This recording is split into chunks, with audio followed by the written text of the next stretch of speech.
കോട്ടയം നഗരത്തിലെ ഒരാശുപത്രിയിൽ നഴ്സായി ജോലി ചെയ്തിരുന്നത് ആര്യയായിരുന്നു. രോഗികളുടെ വേദന കാണുകയും അവരെ പരിചരിക്കുകയും ചെയ്യുന്നതായിരുന്നു അവളുടെ ജീവിതം.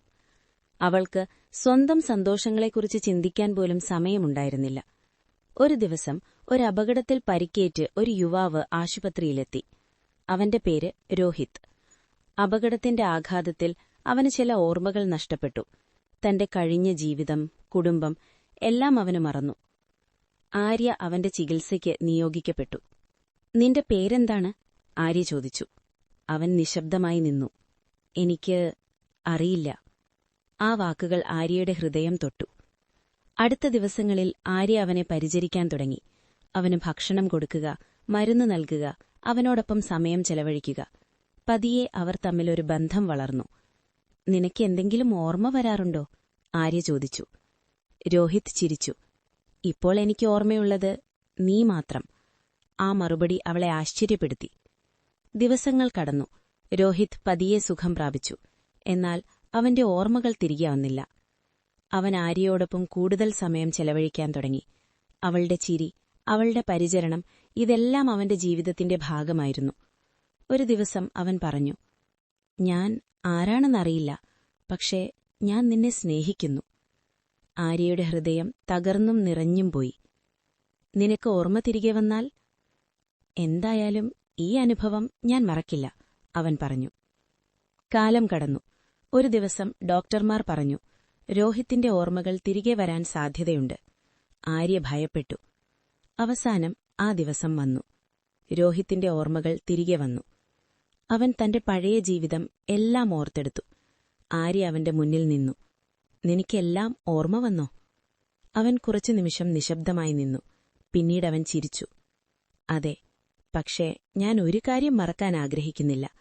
അവൻ അവളുടെ കൈ പിടിച്ചു. "നിന്നെയാണ്." ആര്യയുടെ കണ്ണുകളിൽ സന്തോഷത്തിന്റെ കണ്ണുനീർ നിറഞ്ഞു.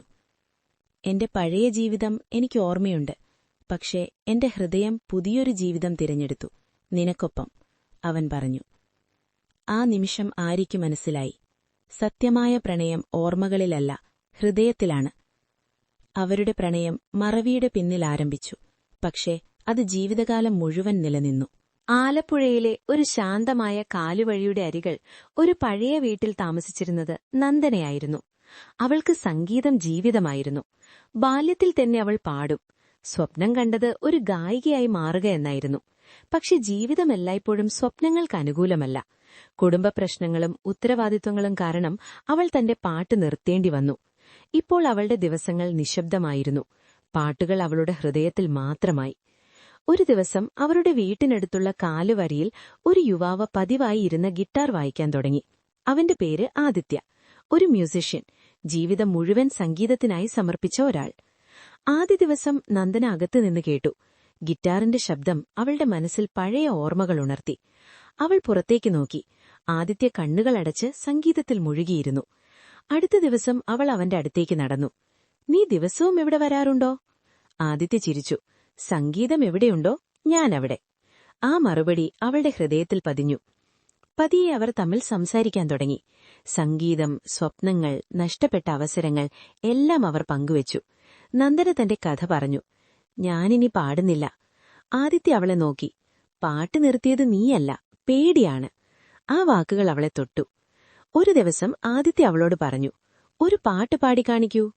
നന്ദന ആദ്യം മടിച്ചു, പക്ഷെ അവൻ പ്രോത്സാഹിപ്പിച്ചു. അവൾ പതിയെ പാടാൻ തുടങ്ങി. വർഷങ്ങൾക്ക് ശേഷം അവളുടെ ശബ്ദം വീണ്ടും ഒഴുകി. ആദിത്യയുടെ കണ്ണുകളിൽ സന്തോഷം നിറഞ്ഞു. "ഇത് ലോകം കേൾക്കണം." അവളുടെ ജീവിതം വീണ്ടും മാറി. അവൾ വീണ്ടും സംഗീതത്തിലേക്ക് തിരിച്ചുവന്നു. അവരൊരുമിച്ച് പാട്ടുകളുണ്ടാക്കി. അവരുടെ സൗഹൃദം സ്നേഹമായി വളർന്നു. ഒരു ദിവസം ആദിത്യ പറഞ്ഞു, "നമുക്ക് ഒരുമിച്ചൊരു സ്റ്റേജിൽ പാടാം." നന്ദന ഭയപ്പെട്ടു. "എനിക്ക് കഴിയില്ല." "ഞാൻ നിനക്കൊപ്പം ഉണ്ടാകും," അവൻ പറഞ്ഞു. അവസാനം അവർ ഒരു ചെറിയ പരിപാടിയിൽ പാടാൻ തീരുമാനിച്ചു. സ്റ്റേജിൽ കയറിയപ്പോൾ നന്ദനയുടെ കൈകൾ വിറച്ചു.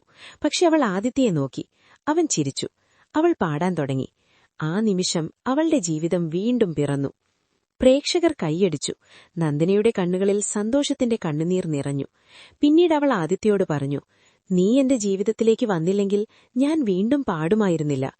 അവൻ മൃദുവായി പറഞ്ഞു, "നീ എന്റെ ജീവിതത്തിലേക്ക് വന്നില്ലെങ്കിൽ ഞാൻ പ്രണയം കണ്ടെത്തുമായിരുന്നില്ല." അവരുടെ പ്രണയം ഒരു പാട്ടുപോലെയായിരുന്നു, മൃദുവായും ഹൃദയസ്പർശിയായും, ഒരിക്കലും അവസാനിക്കാത്തതും.